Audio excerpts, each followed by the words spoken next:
Ok, gracias por la paciencia.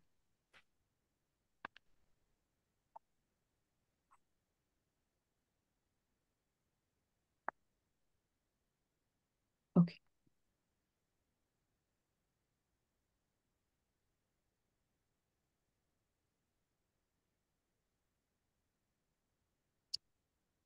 ok. Cita still here. Ok, muy bien. Ok, buenos días a todos.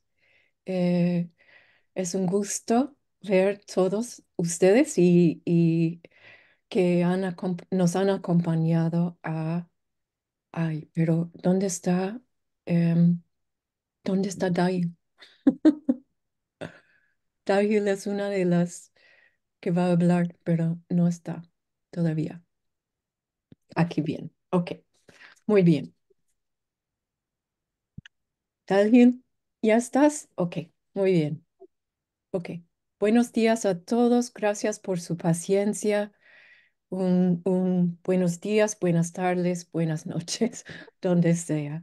Y un bienvenido caloroso a todos para juntarse a este experimento del GDC.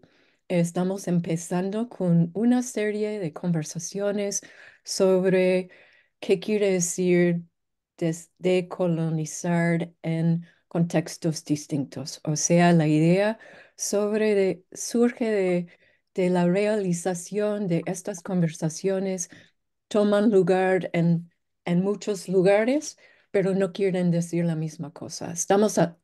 Quizás estamos usando las mismas palabras, pero no queremos decir la misma cosa ni tiene el proyecto político parecido. Así que estamos intentando tener una serie de conversaciones muy informales. He dicho a Federico y Dahil que yo lo imagino como estamos sentados en un salón tomando un café o un brindis y hablamos, ¿no? Y vemos, exploramos juntos. Así que todos se sienten en casa y a ver si funciona la traducción también. Bueno, me da mucho gusto empezar experiencia de aprendizaje con nuestros miembros muy distinguidos. Federico Besserer, que es un profesor de antropología en la Universidad Autónoma Mexicana en México, y con Dahil Melgar, que es la curadora principal en el Museo Nacional de las Culturas del Mundo. Esto se supone ser la primera en una serie de reuniones y conversaciones que vamos a tener. Hoy día tenemos cita y Sandrine también, porque ellos van a liderar la próxima, que va a tomar lugar el 5 de abril a las 8 um, de East Coast y de las 2 a las 2 de Europa Central. Pero vamos a mandarles más información. Así que si no hay preguntas o inquietudes con la traducción, vamos a empezar. ¿Todos bien? Ok, muy bien. Qué milagro.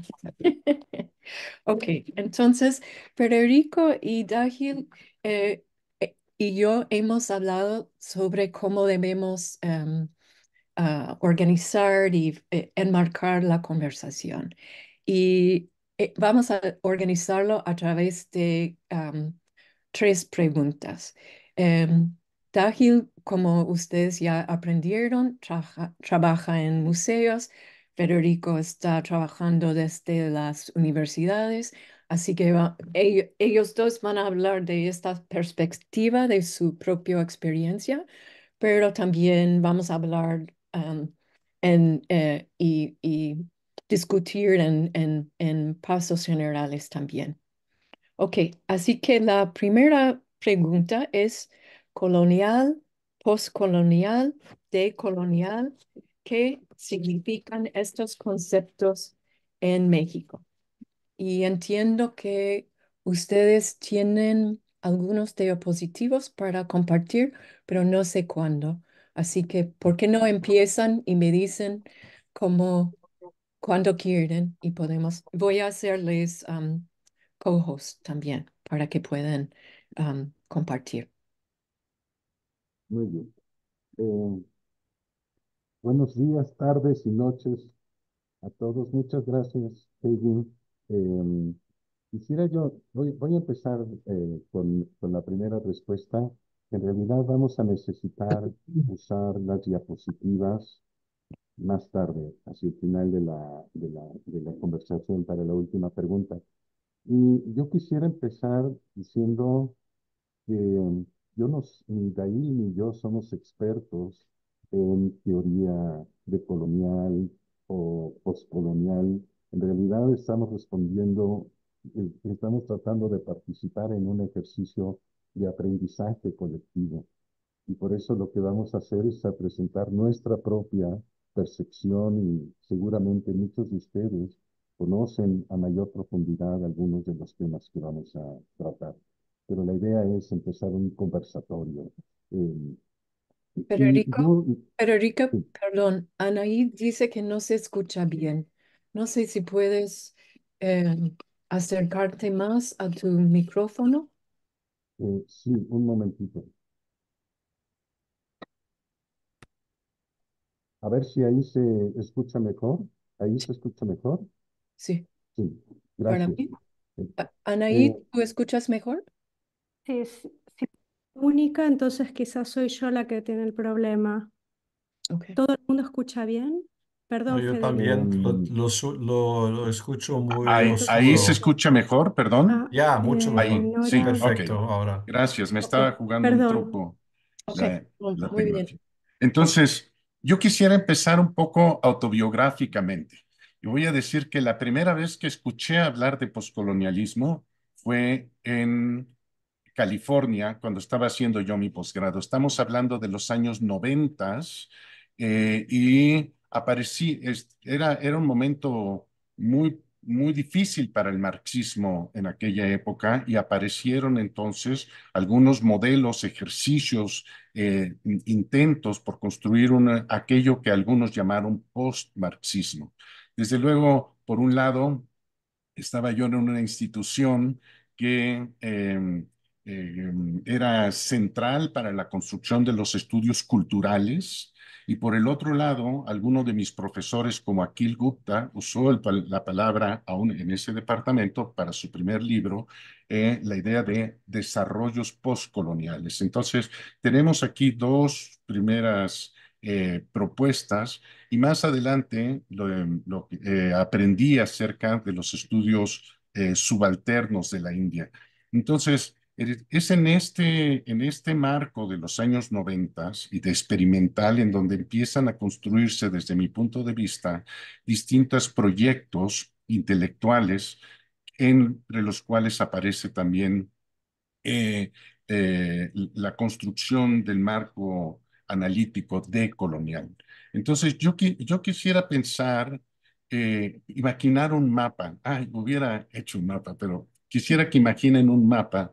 Y para mí hay una trayectoria en donde el Caribe es una fuente de pensamiento impresionante desde José Martí, el texto de Nuestra América, posteriormente el trabajo de Frantz Fanon, este internacionalista que llega a África y desde África proyecta también hacia Europa un pensamiento que es retomado. Tenemos otras trayectorias también, como la de Stuart Hall, que viene del Caribe. Y en mi imaginario, por lo menos, la manera en que yo lo percibo es que los estudios culturales y los estudios postcoloniales tienen una relación simétrica. Los estudios postcoloniales son la mirada de aquellos que han percibido su condición colonizada, ¿eh? Y los estudios culturales tienen una tarea más difícil, que es que voltearon a ver al monstruo, al imperio, al colonizador, y hicieron un estudio de ellos. En el caso de la antropología, queda muy claro esta rivalidad tan fuerte que hubo sobre todo en Inglaterra, entre la antropología eh, y la sociología, que tenían la división de que la antropología ve al otro y la sociología ve al yo, y de repente viene los estudios culturales tomando la iniciativa de analizar críticamente al yo colonial, ¿no? Entonces, desde mi perspectiva, es un ejercicio, que requiere una gran energía. En este contexto, es que entonces mi percepción es que estamos hablando de una, digamos, geopolítica de la teoría, y existe esta conexión entre estudios culturales y estudios postcoloniales en distintas fórmulas. Por ejemplo, el surgimiento de los estudios subalternos en la India está íntimamente relacionado con el aprendizaje que tuvieron algunos de ellos, como Guja, en Inglaterra, de E.P. Thompson, que es central la historia social para la construcción del proyecto de estudios culturales, ¿no? Entonces, tenemos esta mancuerna, este juego conjunto. Vemos también en Australia aparecer este potentísimo grupo también de estudios postcoloniales, en su propia fórmula, en su propio desarrollo, en un diálogo post-Segunda Guerra Mundial, también en términos de la construcción de una teoría propia. Y en ese contexto, me parece que surgen también el marco teórico de los estudios decoloniales en América Latina, ¿no? Es una geopolítica que tiene que ver, en nuestro caso, con la relación con varios imperios. Uno de ellos es el español, que estuvo aquí unos 500 años, y luego, bueno, 400 años, y luego otra relación que es con los Estados Unidos. Entonces, en este marco, yo quisiera pensar en que usemos el concepto de colonial de dos maneras. Una como un concepto duro, ¿no? Y se refiere a un grupo muy específico que hace una propuesta teórica propia y debate con los estudios postcoloniales, ¿no? Entonces, los decoloniales en un proyecto político, intelectual, que debate con el marco teórico de los estudios postcoloniales. Y por el otro lado, quisiera que usáramos el concepto de colonial también en su sentido amplio, ¿no? Como una forma de pensamiento mucho más abarcadora, ¿no? Y en ese sentido, bueno, y esto es muy importante porque si la propuesta de los estudios postcoloniales y decoloniales es reconocer otras epistemologías, entonces no pueden ser exclusionistas, ¿no?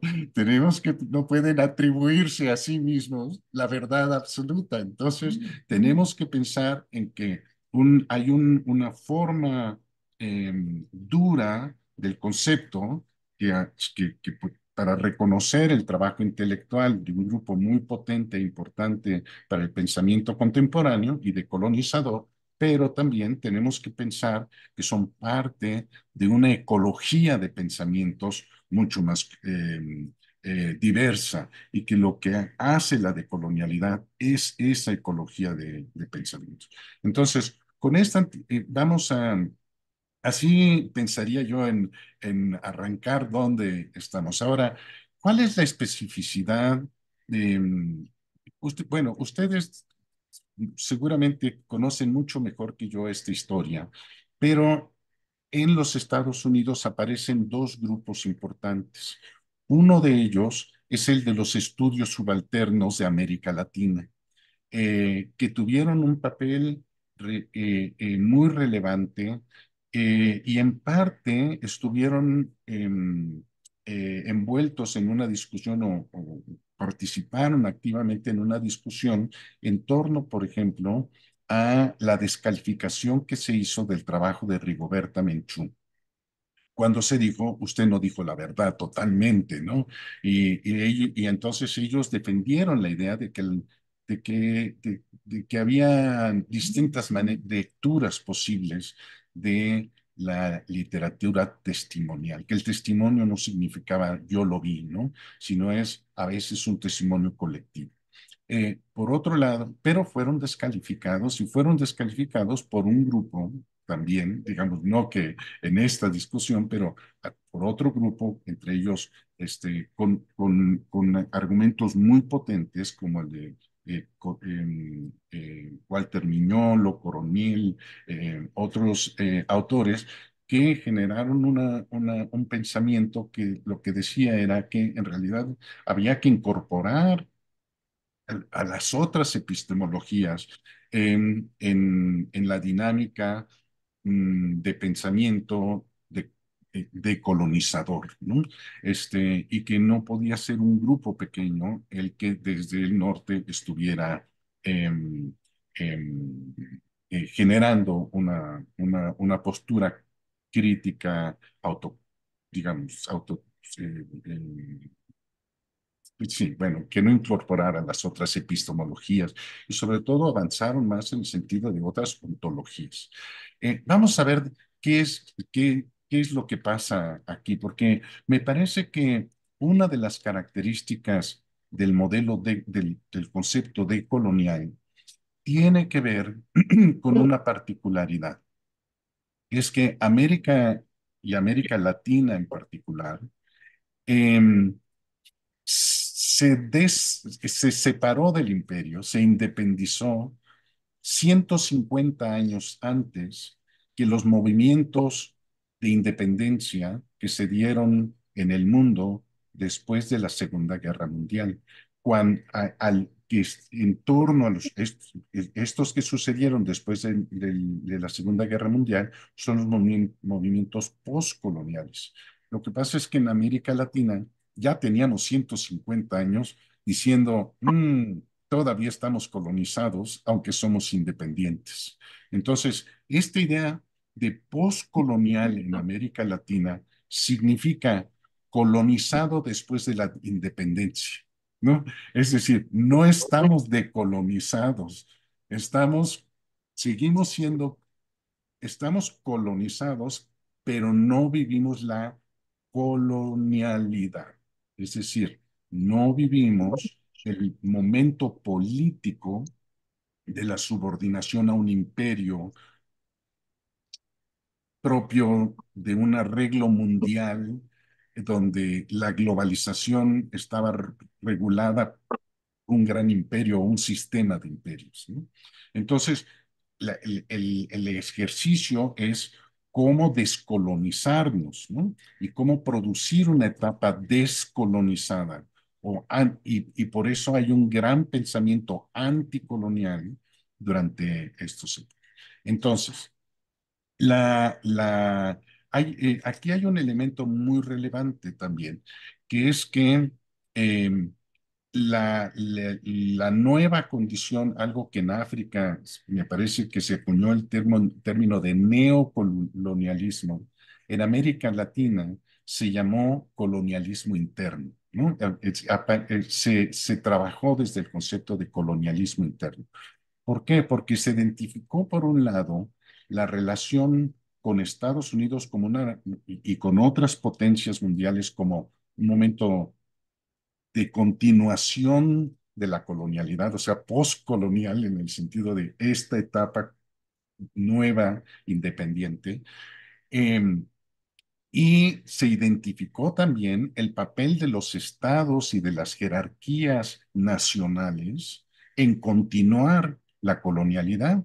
Y por eso se habló de colonialismo interno, ¿no?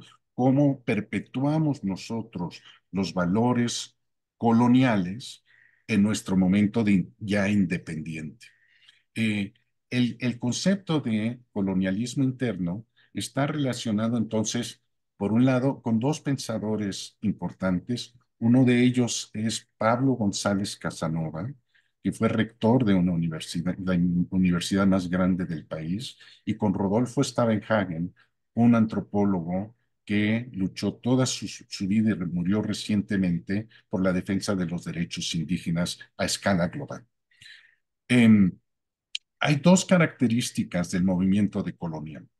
Una de ellas es que identifica, a diferencia tal vez de del pensamiento postcolonial, el factor económico y no solamente político, ¿no? Cuando hablamos de poscolonialidad, por lo menos en alguna charla de café que tuve con Akil Gupta, me decía él, no, es que el concepto poscolonial refiere al poder, ¿no? Al poder colonial. En cambio, en América Latina vivimos 150 años de, de control, ya, ahora ya 200 años, de un tipo de control eh, económico, ¿no? También. Entonces, el modelo de colonial tiene un elemento muy importante que es el componente económico. Y el segundo elemento muy importante es que identifica la larga data de la colonialidad desde sus orígenes como un proceso de globalización.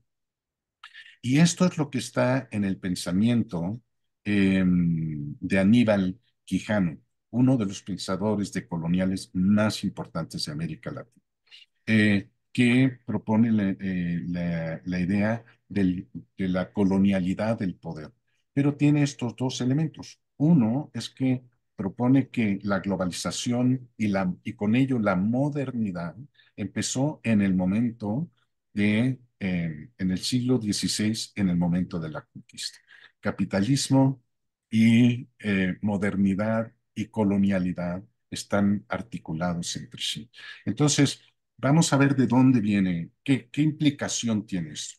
La implicación que tiene es que en América Latina hubo un movimiento muy importante de crítica de la estructura global de desigualdades y se llamó dependentismo. El dependentismo llevó a Wallerstein, incorporado por la teoría de Wallerstein para proponer un modelo crítico de las relaciones a escala mundial, pero ponía a Europa en el centro. Entonces, hay en México en particular, hay un grupo que critica a Wallerstein y es una mancuerna eh, que está sobre todo en la antropología, que hace una crítica al modelo eurocentrista de Wallerstein.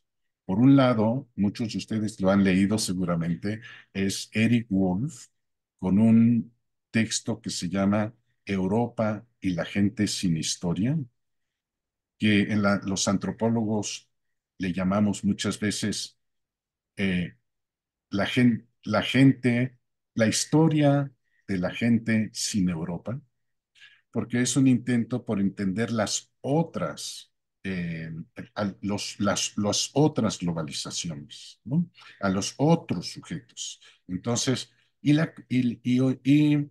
Wolf hizo una asociación muy importante con un antropólogo mexicano, Ángel Paler, bueno, no mexicano, catalán, Ángel Paler, que propuso que podría verse desde México otra forma de la construcción de la globalidad, a partir de que México fue el productor de plata que inundó al mundo y produjo las condiciones necesarias para el surgimiento del capitalismo monetarizado, ¿no? Entonces, él dice, se pueden ver de muchas maneras la globalización y se puede poner en el centro, ¿no? a otros, eh, a otros, ¿no? Entonces, estas otras formas de entender la globalización, me parece, entre ellas, en el caso de la antropología, estamos ya aterrizando en México. Los estudios poscoloniales y decoloniales en México entonces tienen este componente globalizador crítico, de análisis crítico de la globalización, entre ellos un autor muy importante, Guillermo Bonfil, que construyó la idea del México profundo y que es uno de los instrumentos que ha sido tomado por ejemplo, por el movimiento zapatista, o que contribuyó a la construcción de un pensamiento decolonizador en este sentido. La idea de Stavenhagen y de Pablo González Casanova sobre el colonialismo interno. Ustedes van viendo la idea de Palermo, también de estas otras globalizaciones, y también un componente muy importante. Eh, al, Independientemente del grupo decolonial, desde los años 70 hay un proceso de reflexión sobre que se oponen a la idea del dominante que había habido hasta ese momento, que era la idea del antiimperialismo en América Latina, que tenía en el centro la idea de la clase, ¿no? Y entonces hay dos reuniones muy importantes, que son las reuniones de Barbados, que reúnen a los indígenas de América Latina para decir, no es clase y es también etnicidad y conocimiento. La reun En la reunión de Barbados, uno de los asistentes, justo, es Guillermo Bonfil y otros grandes pensadores, que trae a México también esta idea de colonizadora, o como en la reunión de Barbados se dijo, anticolonial, ¿no? Entonces tenemos el concepto del anticolonialismo en México, que es muy importante, y otro pensador que también recoge este momento de los movimientos sociales en torno a la reflexión de lo indígena, que es Enrique Dussel, que acaba de morir recientemente y que acuñó el concepto de transmodernidad para evitar esa jerarquía entre tradición y modernidad, ¿no? Que siempre jerarquiza. Él dice, las modernidades son coexistentes. Una es modernidad y la otra es la transmodernidad. Es la modernidad de los otros, ¿no? Más allá del pensamiento occidental. Entonces, esta idea en México, colonialismo interno, modernidad eh, y el México profundo, son algunas de las categorías fundamentales que producen ese gran pensamiento decolonial entendido como el concepto laxo, ¿no? Y que tiene una pequeña conexión con el grupo decolonial eh, que se organizó en Estados Unidos, de la cual es parte muy potente y muy importante Enrique Dussel. Eh, entonces, eso sería, a mí me parece que hay un elemento, porque con esto voy a dar, este, eh, a cerrar, con esto voy a cerrar, que es que hay un argumento en el pensamiento decolonial amplio, que yo creo que se comparte, que es la idea de que la colonización implica la universalización del conocimiento occidental y niega otras epistemologías. Al negar otras epistemologías, jerarquiza entre quienes producen esos otros pensamientos y quienes producen el pensamiento occidental. Y en esa jerarquía mmm, subordina no solamente al pensamiento, sino al sujeto que lo produce. Y esta es la clave, me parece, para poder entender la centralidad que tiene la reflexión sobre la epistemología y otras ontologías en la práctica política de los movimientos decoloniales o decolonizadores. Y con eso cerraría ahí, Peggy, porque me extendí más de lo que pensé, perdón. ¿No? Fue fantástico. Muchas gracias por esa introducción y muy bien hecho. Tahil, ¿quieres Sí, eh, añadir? Por favor. quisiera añadir algunos pequeños comentarios. Primero que nada, hola a todos. con base a lo que estuvo comentando Federico, también quisiera comentar de manera un poco autobiográfica cómo interpelaron estos conceptos en mi formación, en mi infancia, ¿no? La particularidad que yo tuve, bueno, de haber crecido en la década del 90 y finales de los 80, tiene que ver que ya estaban digamos, en las instituciones como la escuela, la sociedad, ya se traslucían en lo que fue el fulgor de las discusiones por el quinto centenario, ¿no? Entonces yo recuerdo, por ejemplo, en la escuela cómo transitamos de estas representaciones de, digamos, de ritualidad cívica, de conmemoración del Día de la Raza, o sea, del proceso de descubrimiento de América, a un proceso de cuestionamiento de esta conquista a partir de una reflexión tanto a partir de la gráfica como de la iconoclasia que suscitó el quinto centenario, ¿no? También el quinto centenario a nivel bueno, de los encuentros de antropología permitió repensar no solamente la posición que tenía la disciplina con relación a su sujeto de estudio, que en México sobre todo era población indígena, también revalorar el papel de los intelectuales y de los sabios indígenas como agentes de enunciación y de construcción de saberes, digamos, legítimos y que podrían trascender a sus propias comunidades, sino también esa perspectiva de una mirada continental, ¿no? De qué manera podemos abrir un diálogo entre diferentes países que integran América Latina a partir de nuestras propias experiencias, digamos, coloniales, pero también cómo se responde de manera decolonial a ellas, ¿no?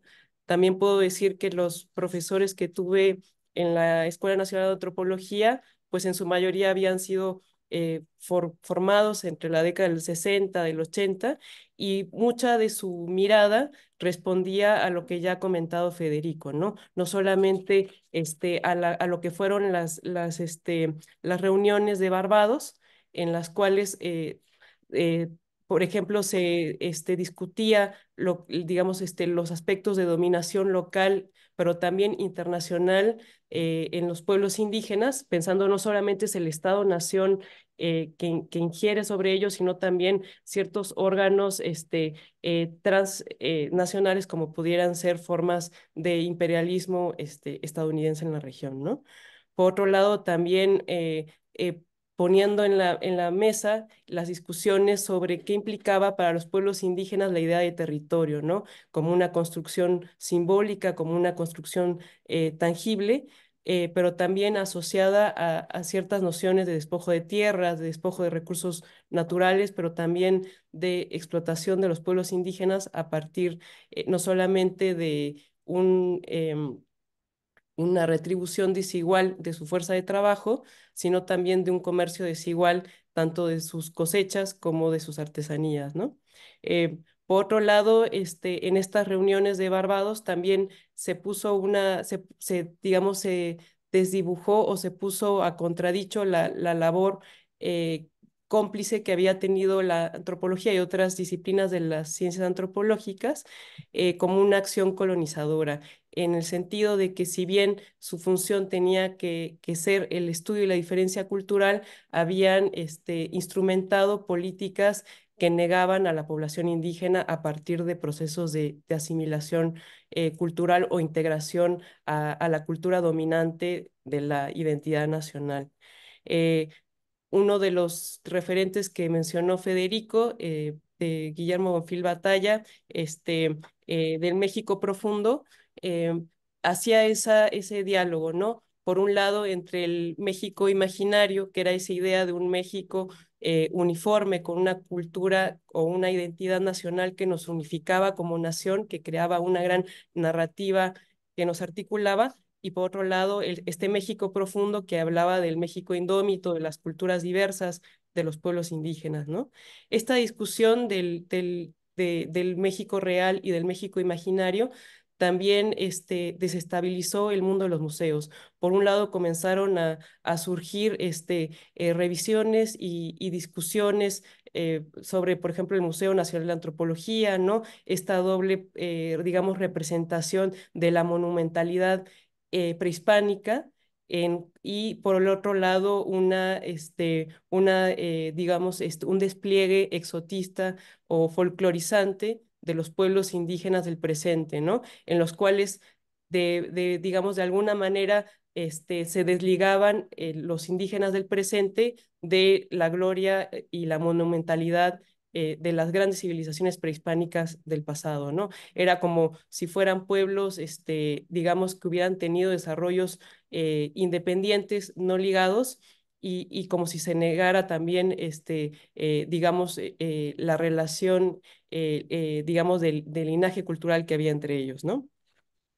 Por otro lado, esto también en el mundo de los museos conllevó a detonar un boom de museos temáticos, ¿no? Dejar, por un lado, estaban los museos dedicados digamos, a las narrativas de la identidad nacional, pero también comenzaron a surgir en la década de los 80 otras narrativas, ¿no? Por ejemplo, incluso Federico fue parte de uno de estos primeros experimentos con la fundación del Museo Nacional de Culturas Populares, también fundado por Guillermo Bonfil Batalla. Y este museo lo que tenía, digamos, uno de sus objetivos bastante críticos, tenía que ver con la construcción de un recinto, un dispositivo museal que permitiera dar cabida a las manifestaciones múltiples de la cultura en diversos sectores, ¿no? Sectores campesinos, agrarios, sindicalistas, también de expresión del arte popular. Esto permitía, por un lado, cuestionar la idea de la cultura dominante versus las culturas subalternas, ¿no? Y bueno, este, como primer punto me gustaría dejarlo así. Muy bien, muchas gracias. Em, ya vamos a la segunda pregunta para los dos, ¿sí? Ok. Ok, entonces la segunda pregunta es, ¿cómo podemos entender el papel de los museos y universidades en el proceso de globalización y en el momento que vivimos, en el momento postcolonial que vivimos? ¿Te toca a ti, Federico, empezar o Daniel, quieres? Sí. Yo, ir? yo, yo puedo hacer tenemos poco tiempo, entonces yo voy a hacer un comentario muy pequeño, pero Pero le dejaré. yo te pregunto si podemos hacer hasta 11:15, ¿puede ser? Como empezamos tarde, Sí, ¿sí? sí, por mí sí. Ok. Eh, sí, pues tal vez justamente como el proceso de colonización desde la perspectiva de los estudios postcoloniales y decoloniales, tiene este lugar, pone en el centro el problema de las epistemologías, esta idea de que el pensamiento occidental es el recurso fundamental para construir la realidad. Es por eso, por ejemplo, y yo aterrizo ahora en el caso de las universidades, que las universidades están en el centro y el aparato educativo en general está en el centro de la reflexión sobre los procesos de descolonización, ¿no?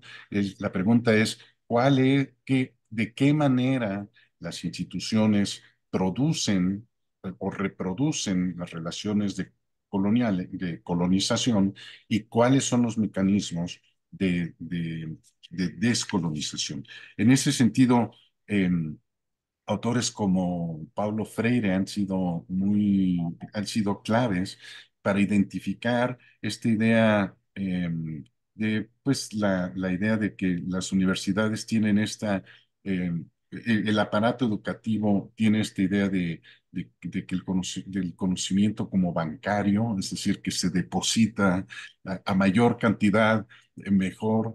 La idea también de que lo que se produce, sobre todo digamos, hay autores que piensan que después que la entrada del modelo neoliberal y desde digamos, su formación en los años 80, impactó a la universidad gratuita y pública en América Latina y dio entonces como resultado modelos parecidos o incluso fomentó la privatización de las universidades, pero sobre todo lo que hizo fue crear un modelo de pensamiento sobre la formación de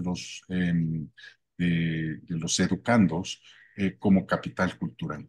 Entonces, este es un elemento, digamos, la idea bancaria de a mayor conocimiento mejor y la idea de capital cultural en el sentido de que los sujetos lo que van a, de que cuanto más tengas, más eres, forma parte de esta estructura también de diferenciación, ¿no?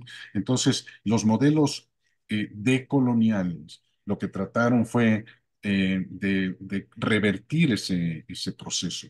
Eh, que se daba, por ejemplo, esos procesos se daban desde las formas de admisión, el modelo, digamos, que se construía desde las formas de admisión a las universidades y al aparato educativo, la jerarquía dentro de las en aulas. Entonces, el modelo, sobre todo la pedagogía lo que se propuso fue intentar una pedagogía decolonial que tiene como dos ejes distintos, ¿no? En unos casos se trata de producir ejercicios fuera de las estructuras institucionales ya conocidas. Y así es como surgen algunos modelos de universidad comunitaria, por ejemplo, que tenemos en el país. El otro ejercicio, uno mucho más complejo, es cómo transformar las relaciones al interior del aparato existente.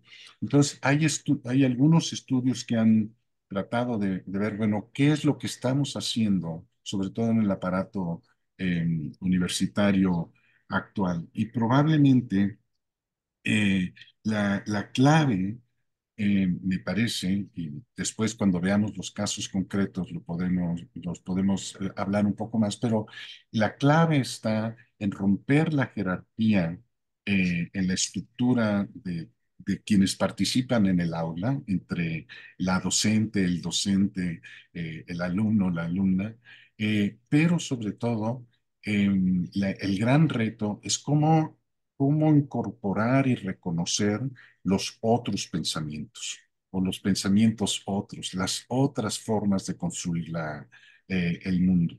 Y ese me parece que ha sido sin duda el mayor reto en términos de la construcción de decolonización, de la construcción de un modelo decolonizador en la educación. Ahí.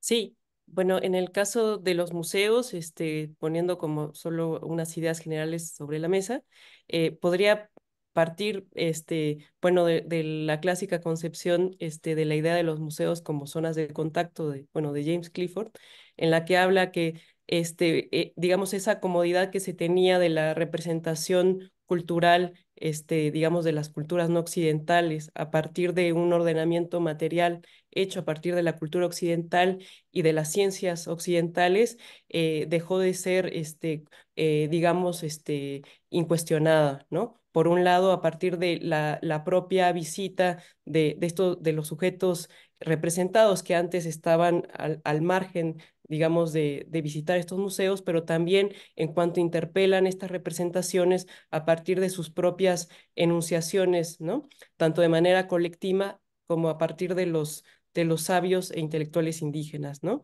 Esto ha llevado, por ejemplo, en el caso de los museos, a tener mayor apertura, mayor sensibilidad en torno a cómo se construyen estas representaciones y procurar hacerlas en diálogo con las comunidades, ¿no? No solamente tomando en cuenta su propia producción epistemológica, sino también digamos, en una conexión o una comunicación constante, un vínculo sólido con ellas, ¿no?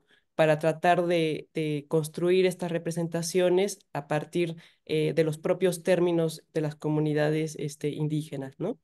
Por otro lado, también esto conlleva a nuevas relecturas, no solamente acerca de cómo se disponen, cómo se leen, cómo se interpretan estos objetos culturales que reflejan tanto una cultura inmaterial como una cultura material, sino también reflexionar en torno a los procesos en que se formaron estas colecciones en términos éticos contemporáneos, ¿no? Por otro lado, bueno, en el caso de México, como en muchos otros países, actualmente vive una euforia de solicitudes de repatriación de patrimonio mexicano en museos del extranjero, ¿no? Algunos de estos se trata de patrimonio arqueológico sacado de manera ilícita de México. Algunos casos muy conocidos fueron las expediciones arqueológicas en Yucatán, en el cual incluso se drenaron cenotes para poder sacar, digamos, los tributos de oro que habían en el fondo de ellos y que se fueron a universidades en Estados Unidos y en Europa con fines de investigación, en ocasiones bajo permisos en los cuales solo se iban a ir un determinado tiempo, unos 3, 6 meses, y retornaban a México, pero se quedaron en los países en los cuales se fueron aparentemente con fines de investigación, ¿no? Aduciendo que en el país no se contaban con las capacidades, digamos, científicas para poder no solo preservar estos materiales, sino también estudiarlos, ¿no? Es también una de las discusiones que se tiene con el penacho de Moctezuma, ¿no? Que es como la continua petición de diversos, digamos, gobiernos de México por la repatriación de uno de los íconos, uno de los símbolos del imperio mexicano, ¿no? Por otro lado, también esta idea de repatriación no solamente interpela a las colecciones mexicanas que están en otros países, sino también a una redistribución de las colecciones que hay en México, ¿no? Hay varias peticiones de comunidades indígenas y rurales que están pidiendo a los museos de la Ciudad de México que les regresen el patrimonio que se llevaron de sus comunidades de origen, porque es no solamente su patrimonio local, sino que también desean ellos que retorne, digamos, como símbolo de identidad de estos pueblos, ¿no? Un caso muy emblemático ha sido el Tlaloc, que bueno, es una deidad de la lluvia, que es no solamente el símbolo del Museo Nacional de Antropología, sino también un gran monolito que le da bienvenida al museo, ¿no? Hay toda una petición de la comunidad de Coatlinchan en el Estado de México, en el cual se dice que este monolito salió de su comunidad sin autorización, ¿no? Entonces, es muy interesante cómo estas, digamos, distintas contingencias que hay por el retorno o la contienda en torno a los patrimonios también se pueden enmarcar en políticas públicas. Por ejemplo, una de las peticiones que hizo México al Museo Etnográfico de Gotemburgo fue la repatriación de la corona yaqui. Y esto fue en el proceso de petición de disculpas del Estado mexicano a la población yaqui por el etnocidio vivido durante el porfiriato, ¿no? Entonces, esto permite situar una serie de arenas interesantes para tomar en cuenta, pero también otro punto que me interesa mencionar es en los últimos años también estas discusiones que se ha dado entre, digamos, circulación de conocimientos entre el norte y el sur global en los museos también ha llevado a que sean colecciones del norte global que comiencen a llegar a los museos del sur global como una forma de descentramiento de estas representaciones, ¿no? En el caso del Museo Nacional de las Culturas del Mundo, hemos tenido, digamos, acercamiento con varios museos del norte global, uno de los más recientes con el Quebran Lee, en el cual son las colecciones del Quebran Lee que vienen a nuestro museo, como en vez de las colecciones del museo, tomar un viaje hacia museos del norte global, que es generalmente la trayectoria habitual, ¿no? Es el sur global el que se mueve a los centros legitimados del conocimiento del norte global, y aquí empieza a ser un proceso inverso, ¿no? Muchas gracias. qué interesante. Yo no sé si ustedes piensan que abrimos el campo o tienen más que decir sobre reflexiones sobre el descentramiento en una experiencia museística y universitaria. ¿A qué ¿Quieren respuesta? añadir alguna cosa más? Ya, Sí, ahí habíamos preparado la presentación. ok. Entonces, Federico, ¿tú continúas? Bueno, para dar tiempo para algunas preguntas, voy a ser súper breve, pero yo nada más quisiera adelantar y a lo mejor después por escrito en algún lugar lo ponemos esto. Eh, quería yo compartir con ustedes hablaba yo de dos modelos de cómo de descolonización. Uno tiene que ver con la construcción de una universidad indígena comunitaria, que es un proyecto increíble, y el que es la Universidad Comunal Intercultural del Zempoaltépetl, que está ubicada en la comunidad indígena de Santa María Tlahuitoltepec. Y la otra es una experiencia personal en la universidad. Y voy a ser muy breve, pero voy a tratar de explicar esto. La Universidad Comunal de Santa María Tlahuitoltepec eh, se dio a sí misma es una fuente de construcción de intelectualidad indígena muy importante, no solamente para nuestro país, sino para el continente.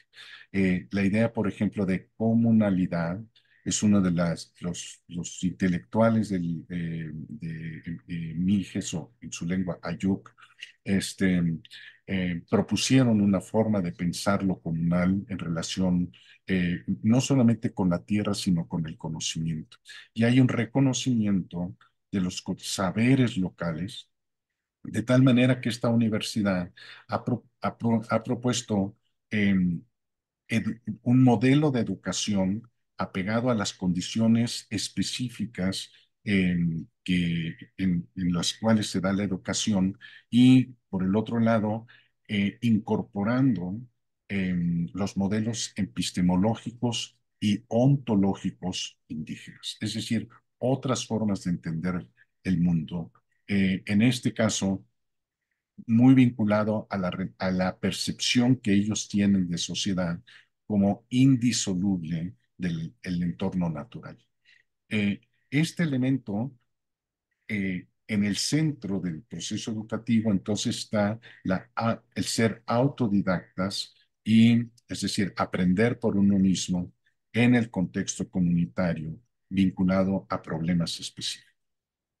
Y ahí tienen ustedes un modelo habría que conocer mucho más, pero que es sin duda una dista de ser, digamos, las formas convencionales en que se ha generado la educación universitaria en México. Esto es una universidad que se da en una comunidad indígena.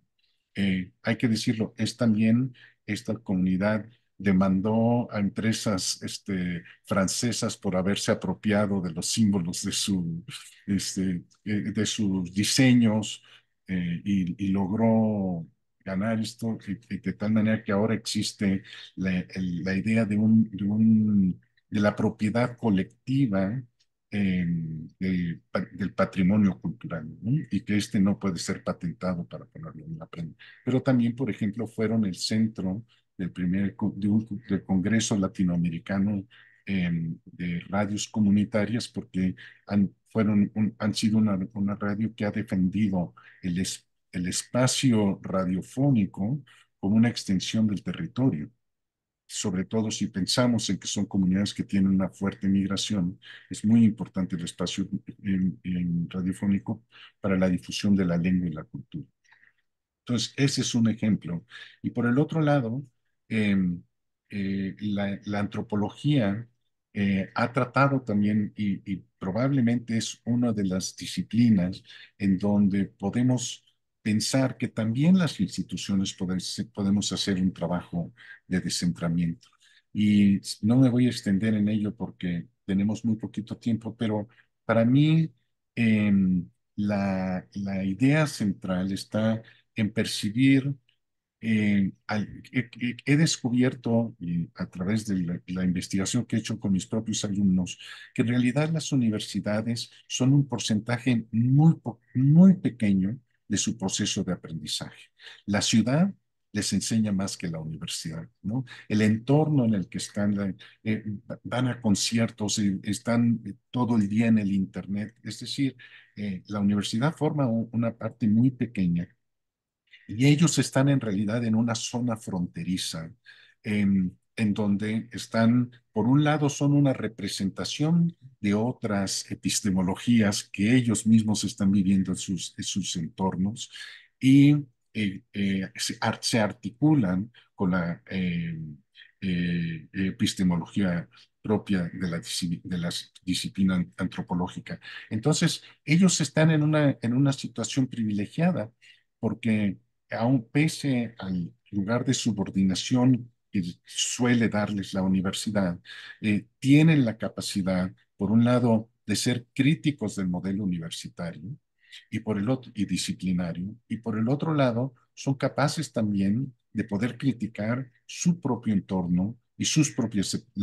y las epistemologías en las cuales están eh, actuando. Em, un buen ejemplo para mí de de cuando esto funciona mejor es cuando hablamos de autoetnografía.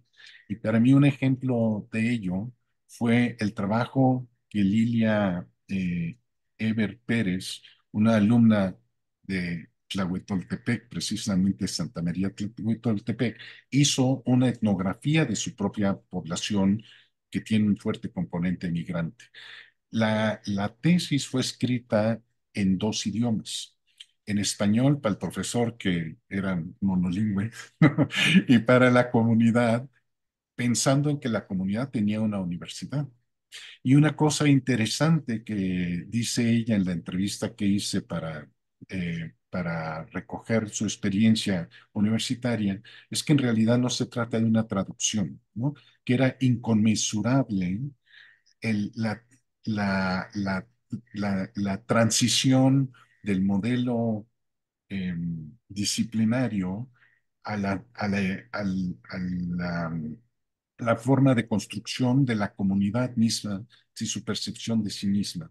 Y entonces, en realidad, se trata de dos documentos distintos, aunque el proceso de traducción produjo finalmente un documento que está destinado a, a contribuir críticamente, porque tiene un contenido crítico importante, a un proyecto epistemológico que no es conmensurable con el universitario.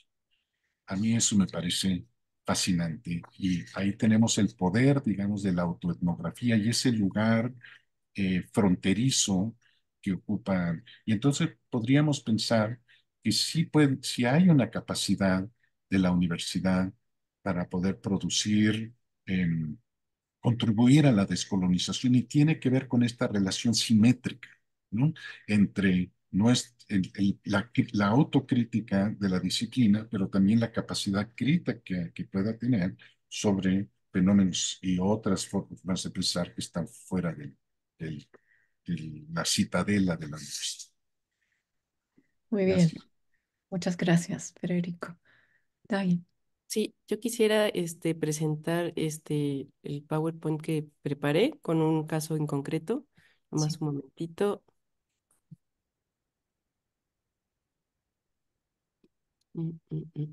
ahí está. Ay, ay, un momentito. Ay, se me perdió.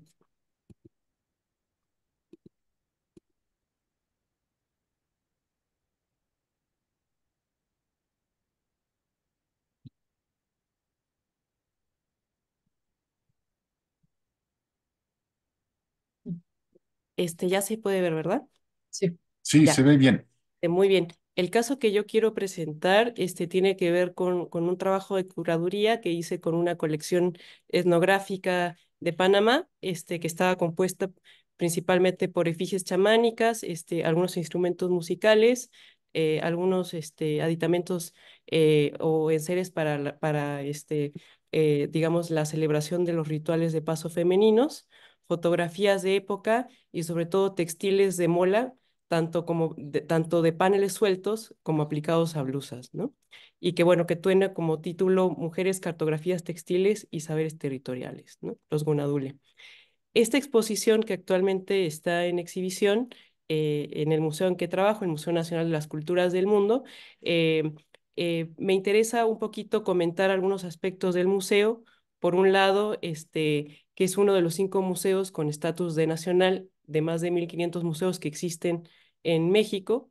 México es uno de los países que más museos tiene en el continente y de los cuales 162 pertenecen al Instituto Nacional de Antropología e Historia. Una particularidad de este recinto es que no solamente, digamos, ocupa el predio que en su momento tuvo el Museo Nacional, que fue el primer museo mexicano que contenía los grandes monolitos prehispánicos que permitieron edificar no solamente las políticas públicas, sino también los idearios de identidad nacional desde la época porfirista y anterior, ¿no? Otra particularidad de este museo es que es un caso sui generis a la, digamos, distribución habitual que hay en los museos en el mundo, de los museos nacionales, en los cuales surgen en los países periféricos, asociados tanto digamos, a una idea de patrimonio nacional para reforzar una idea de identidad nacional, y los museos internacionales que suelen considerarse propios de los países, digamos, del norte global, en los cuales adquieren patrimonio internacional producto de su hegemonía política, económica y cultural en el mundo o de relaciones coloniales previas, ¿no? El caso del Museo Nacional de las Culturas del Mundo es un caso distinto, por un lado porque se trata de un museo que tiene patrimonio internacional asentado en el sur global, sino porque los patrimonios internacionales que tiene no son productos de relaciones coloniales con estos pueblos o estas culturas, sino de una acción, digamos, de coleccionamiento basada en principios éticos, ¿no? Uno tuvo que ver con acuerdos directos con los pueblos o con las comunidades indígenas, otro tuvo que ver con un intercambio de patrimonio mexicano por patrimonio de estos con cada uno de estos países, y el otro tuvo que ver con el coleccionamiento de piezas de la segunda mitad del siglo XX, ¿no? Más asociadas a las culturas populares. Esta colección, a grandes rasgos, eh, para los que no tienen familiaridad con el pueblo Gunadule, se trata de un pueblo transfronterizo y binacional, asentado tanto en Colombia como en Panamá. Algunos quizás lo hayan conocido como los Guna o los Cuna en Panamá o los Zule en Colombia. Y lo interesante, o 4 aspectos de interés al respecto, tienen que ver por un lado, hubo un repliegue colonial de la población guna de su territorio, digamos, original en Colombia, hacia lo que es el tapón del Darién, ¿no? El tapón del Darién se constituyó como una zona digamos, de fricción interétnica, porque ahí no solamente estaban los pueblos indígenas que fueron replegados por la colonización española, sino también, bueno, los pueblos que habitualmente habitan esos territorios, sino también los cimarrones que escapaban, o sea, los afrodescendientes o los esclavos africanos que escapaban de las plantaciones y de otros procesos de explotación en su contra, ¿no? Esto llevó a que se generan distintas fricciones y los unadules se replegaran a las costas de lo que actualmente es Gunayala o el archipiélago de San Blas, y hace 170 años decidieran migrar hacia la parte insular de un archipiélago que hay también en Gunayala, compuesto por 365 islas coralinas, ¿no? Esta, digamos, habitación o ocupación de un territorio particular les permitió de manera temprana en el siglo XVIII tener contacto con piratas, corsarios, y a partir de este contacto tener acceso a armas con los cuales pudieron hacer frente a la colonización española, ¿no? Es decir, de manera temprana se trató de un pueblo conectado a circuitos globales, pero también con una capacidad de respuesta hacia los poderes coloniales que buscaban seguirlos oprimiendo, ¿no?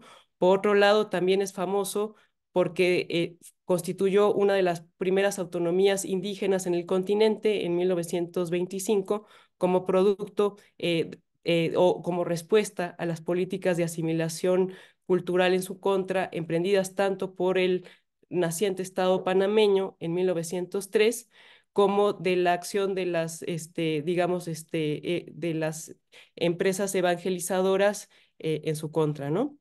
Por otro lado, también de los Gunadule, de su lengua, del Dulegaya y del Gunagaya, surge la idea del Abyalaya, ¿no? Como una forma de denominación al continente, o sea, la parte de América Latina a partir de una denominación que no hace alusión al proceso de colonización como es América, ¿no? Eh, por otro lado, también el caso de los Gunadule constituye uno de los primeros registros o reconocimientos internacionales a su producción textil como propiedad intelectual colectiva. Un punto muy interesante porque permite hacer frente a una problemática común que tienen varios pueblos indígenas, que es la apropiación ilícita de sus textiles para las industrias del arte popular y de la moda, ¿no? Por otro lado, otro aspecto de interés tiene que ver con que actualmente son el primer pueblo de desplazados ambientales en América Latina, producto de la subida del nivel del mar por el calentamiento global, ¿no? A partir de estas problemáticas, me interesó poder releer la colección a partir de un diálogo emic-étic, ¿no? Tanto de los conocimientos, de los discursos y de las enunciaciones que hay de la comunidad gunadule sobre su cultura, sobre su historia, sobre su presente y digamos, las adversidades que enfrentan en el presente, como a partir de las narrativas y y las construcciones discursivas hechas por los antropólogos, historiadores del arte. Por otro lado, en la exposición también me interesó que estuviera construida en función al idioma dulegaya y gunagaya, ¿no? Tanto para el nombre de los etnónimos, de los territorios, de los objetos y de las prácticas culturales. Eh, Esta larga historia de lucha de los Gunadule y su cultura entraban en diálogo con dos grandes temas de la museología contemporánea y de la agenda mundial en general, ¿no? Uno de ellos tiene que ver con el cambio climático, que sobre todo es situado, discutido en los museos de ciencia a partir de contenidos multimedia, o bien de la acción o de la intervención de los activistas climáticos en diversos museos del norte global, como hemos visto, ¿no? Bueno, de la intervención o la profanación, algunas grandes obras del arte occidental en estos museos, ¿no? Por otro lado, permitía reposicionar o revalorar la representación o agencia de las mujeres en las sociedades, ¿no? Una discusión que sobre todo ha estado presente en los museos de arte, en parte detonada por algunas enunciaciones como el famoso cartel de Gorilla Girls, en la cual discute esta contradicción en el cual en los museos, no obstante no hay obra de artistas mujeres, hay una representación o una sobrerepresentación de las mujeres asociadas a ciertas ideas, como puede ser el desnudo, las labores de cuidado, ¿no? Ciertas construcciones hegemónicas sobre lo femenino y la desigualdad en torno a ello, ¿no? Ahora bien, en la exposición me interesó centrar la mola como una forma de escritura y narración de las mujeres que reflejaba no solamente su cosmovisión y su cosmogonía, sino también su capacidad de narración de los acontecimientos locales y globales, ¿no? Que es una digamos, centros que tiene la comunidad para releer esta tradición textil, ¿no? Por otro lado, también pensar la escritura de las molas vinculada al tiempo del ritual y al tiempo de la espera, ¿no? Un poco en oposición a lo que suele pensarse en Occidente del tiempo muerto como un tiempo ocioso. En el caso de los Gunadul, el tiempo de la espera está asociado a la escritura de las molas, ¿no? Ya sea en la espera en el espacio público a que venga algún transporte, en la espera en la cocina, a que los alimentos se preparen, en la espera en la Casa del Congreso, mientras se escuchan los mitos fundacionales del pueblo y las reglas que lo rigen, ¿no? Por otro lado, también me interesó mostrar cómo la ritualidad femenina, que tenía que ver con los rituales de paso y el uso de las molas, habían detonado un estallido social como fue la Revolución del Tule, ¿no? Pues este movimiento en el cual, digamos, desencadenó el reconocimiento de la autonomía de este pueblo, tuvo que ver como dos principales detonantes: la prohibición del uso de las molas de las mujeres y la proscripción de la celebración de la ritualidad femenina, ¿no?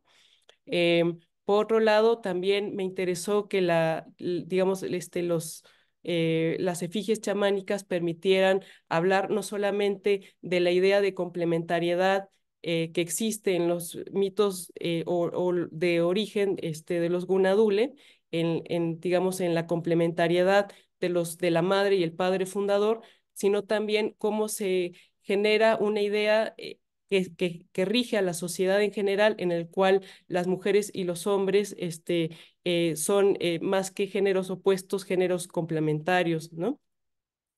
En los cuales no se es ajena a concepciones de género fluido como pueden ser los Omeguit, ¿no? Eh, y bueno, por otro lado, también me interesó que esta exposición permitiera mostrar que la articulación territorial que existen entre los pueblos indígenas a partir de un continuo diálogo, y que no se desarticulan estas comunicaciones a partir de las migraciones o de los procesos globales que inciden en lo local, ¿no? Eh, y bueno, otro aspecto importante de destacar tiene que ver con que generalmente se suele pensar que los pueblos indígenas son víctimas pasivas de las fuerzas globales, ¿no? Y en el caso de los Gunadule permite mostrar no solamente la reacción digamos, la acción directa de un pueblo frente a determinadas de fuerzas que los interpelan, como es el cambio climático, en el cual, no obstante, su territorio ya tiene fecha de desaparición en el 2050 y actualmente está en un proceso de reubicación de algunos de sus asentamientos en tierra firme. Eh, esta reubicación en tierra firme ha sido incentivada por los propios Gunadule a partir no solamente de reunir tierras o hectáreas en tierra continental, algunas de ellas digamos, provienen de territorios ancestrales, otras de nuevas tierras adquiridas producto de la venta de molas, sino también de un hábil manejo de los marcos internacionales, tanto del convenio de la OIT, de pueblos indígenas, de los principios de la península, que hablan acerca de las obligaciones de los estados con relación a los desplazados ambientales. Que ha permitido para ellos negociar su reubicación haciendo uso también de los dispositivos occidentales, ¿no?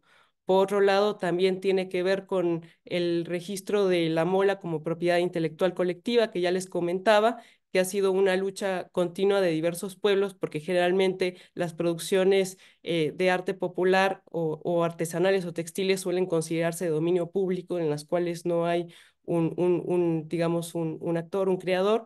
Y en el caso de los Gunadule lograron en el año 2000, aunque ya tenían desde 1990 un litigio que solicitaba su registro como patrimonio intelectual colectivo, su reconocimiento bueno, como patrimonio intelectual colectivo, y lo que les permitió ganar algunos litigios internacionales, como fue una controversia con Nike por el uso de diseños de patrones Mola para una edición especial de unos tenis, ¿no? Y bueno, a grandes rasgos es lo que les quería presentar. Muchas gracias. fantástico. Muchas gracias a los dos. Y creo que hemos tenido un gran comienzo y hemos aprendido mucho sobre la situación en México. Yo sé que estamos a tiempo. No sé si hay algunas preguntas cortitas. Si ustedes tienen que salir, entendemos, pero quizás si hay algunas preguntas em, rápidos para Federico y Dahil. No puedo ver bien todos. Dahil, quizás puedes dejar de compartir la Ah, pantalla, sí, por perdón, favor. sí, sí, sí, perdón. Ok. ¿Hay alguien que quiere intervenir? No. Ok. Bueno, entonces, oh, ¿quieres? I'm on the phone. ¿Quieres? Jens, go ahead. Sorry if I'm No, intervening now that no, everybody no, wants no, to leave. no. Perdón, y además en inglés.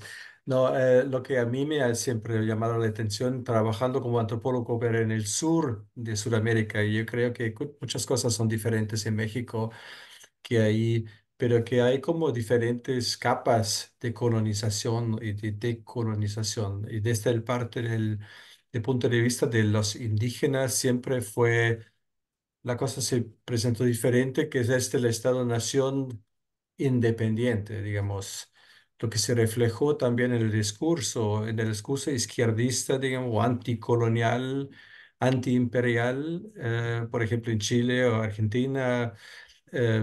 Ahí los indígenas no jugaron un papel, o sea, era como tomado como una autoevidente de que el Estado-nación tenía que ser independiente del imperialismo.